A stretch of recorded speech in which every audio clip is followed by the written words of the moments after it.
প্রথম আমি আটাটা থালার মধ্যে ঢেলেই নিচ্ছি।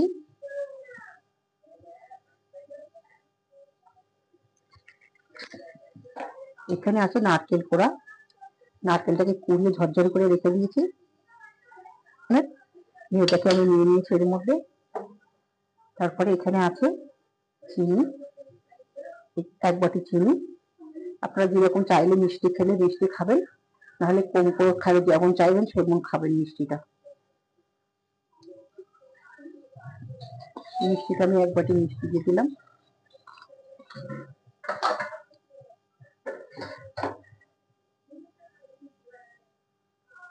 তারপরে কিছুটা সাদা তেল আমি দিয়ে দেবো এর মধ্যে। বেশ কিছুটা সাদা তেল দিয়ে দিচ্ছি। দেখো, একদম সহজ পদ্ধতিতে বিস্কুটটা বানাবো, কোকোনাট বিস্কুট। এটাকে এভাবে করে মিশিয়ে নিয়ে নারকেল, চিনি আর তোমার সাদা তেলটা দিয়ে ভালো করে ময়ান দিয়ে মিশিয়ে নেব। সব জিনিসটাকে ভালো করে মিশিয়ে নিচ্ছি।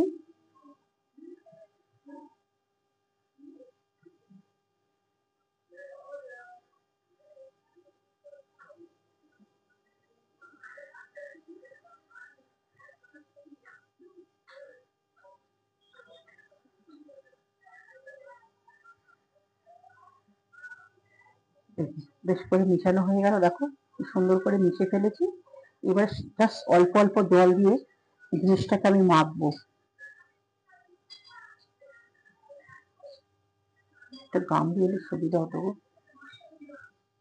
আমার এটা মাখতে অসুবিধা আছে, তাই আমি গামটা আমার পাল্টিয়ে নিচ্ছি। দেখো, এর মধ্যে মাখতে সুবিধা হবে, নাহলে পড়ে যাওয়ার চান্স আছে, তাই জন্য আমি এটাকে পাল্টিয়ে ট্রান্সফার করে নিলাম।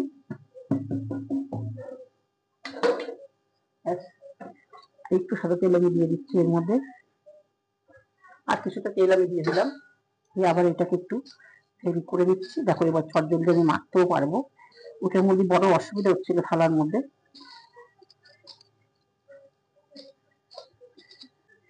দেখেছো, হয়ে গেল মেশানো।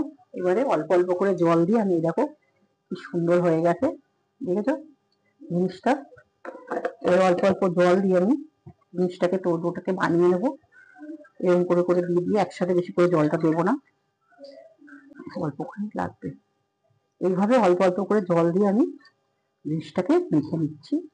বেশ টাইট করে মাখতে হবে, তোমার বেশি নরম করে মাখলে বিস্কুটটাকে নরম হয়ে যাবে, ভাজলেও শক্ত হতে চাইবে না।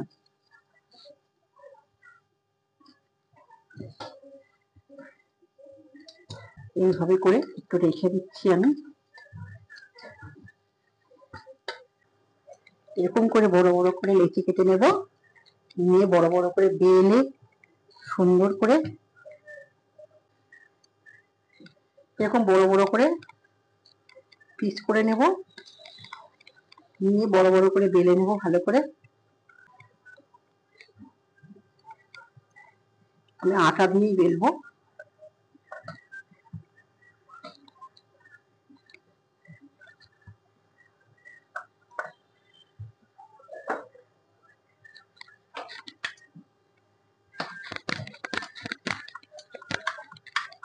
এরকম করে সুন্দর করে পাতলা পাতলা করে গোল করে বেলে নেব। এটা দিয়ে আমি এরকম করে বেশ করে গোল গোল করে এইভাবে ডিজাইন করে নেব পানের মতো। দেখো, এই দেখো কত সুন্দর ডিজাইন হচ্ছে।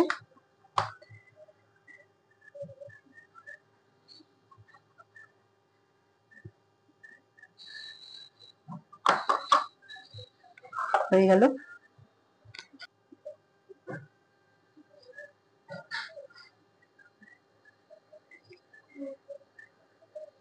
তার মধ্যে তুলে এইভাবে রেখে দিচ্ছি বিস্কুটটা। দেখো,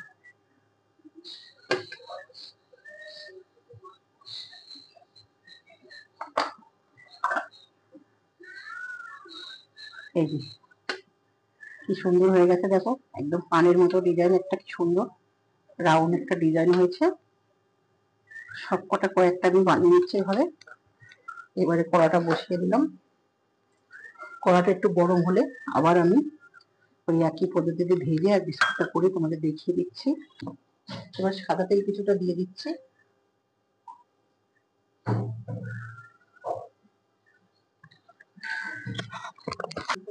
তাই এবার দেখো আমি একটু ছেড়ে দেখছি তেলটা হয়ে গেছে নাকি।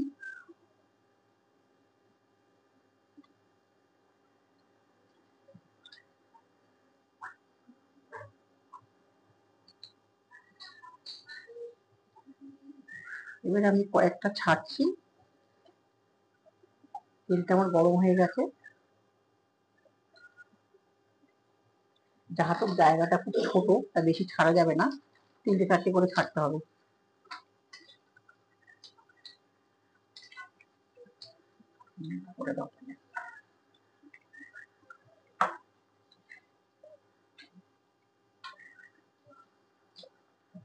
যাহাতো লাল লাল মুচমুচে করে ভাজা হবে, ভালো করে ভাজা হয়, এই গ্যাসটা কমিয়ে দেবে করতে হবে।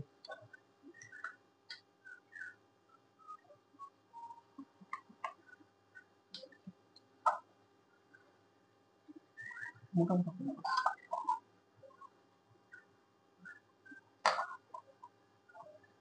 একটু গোল হয়, কিন্তু আমি ডিজাইনটা একটুখানি এরকম করে দিলাম।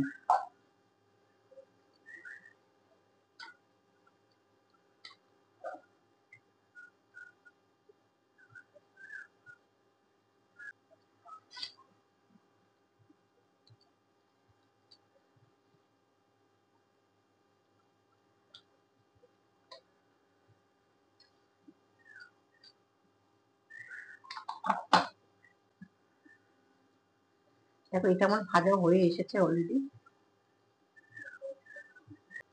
ব্যাস, এটাকে আমি তুলে নিচ্ছি, এটা আমার ভাজা হয়ে গেছে পুরো।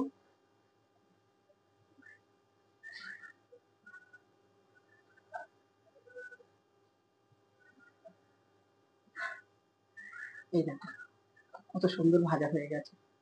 দেখো আমার বিস্কুটগুলো সব ভাজা হয়ে গেছে। কি দেখেছো, কিছু লাগলো না, শুকনো আটা দিয়ে আর নারকেল কুড়া আর চিনি আর জল, এটা দিয়ে শুধু 3-4টে পদ্ধতি দিয়ে বিস্কুট হলো। দোকানের মতো এরকম একটা বিস্কুট কিনতে পাওয়া যায়। আমি একটু নিমকি শেপ দিয়েছি, কিন্তু এটা অল্প বিস্কুটই হয়েছে। তোমরা এরকম করে ভাজে ফেলো বাড়িতে বিস্কুটটা। একদম চটজলদি বাড়িতে বানিয়ে ফেলো। আর দেখো খুব মুচমুচে ক্রাঞ্চি বিস্কুট হয়েছে। তোমরা টিনে একটু ডিব্বায় করে রেখে দিলে অনেক দিন চলে যাবে, চায়ের সঙ্গে খেতে পারবে, দারুণ মুখরুচি স্বাদ।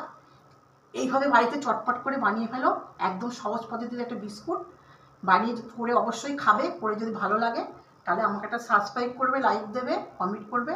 আমার ভিডিওটা কেমন লাগলো অবশ্যই জানাবে। এই দেখো একদম পুরো মুচমুচে বিস্কুট, একদম ভেঙে দেখাচ্ছে, একদম হয়েছে। হাতে পড়াশোনা বলে দাও তো, ওখানে দেখে বলে দাও, বলে একদম বলো খুব ভালো হয়েছে, খুব ভালো হয়েছে। আপনারা বানিয়ে খান, বল আপনারা বানিয়ে খান। চার সাথে অসাধারণ একটা বিস্কুট। তুমি এমনি মুখো চার সাথে না খেয়ে একটু ভালো লাগে না, খেতে পেয়েছে, কিন্তু আপনি খেয়ে একটা জল খেতেও পারবেন।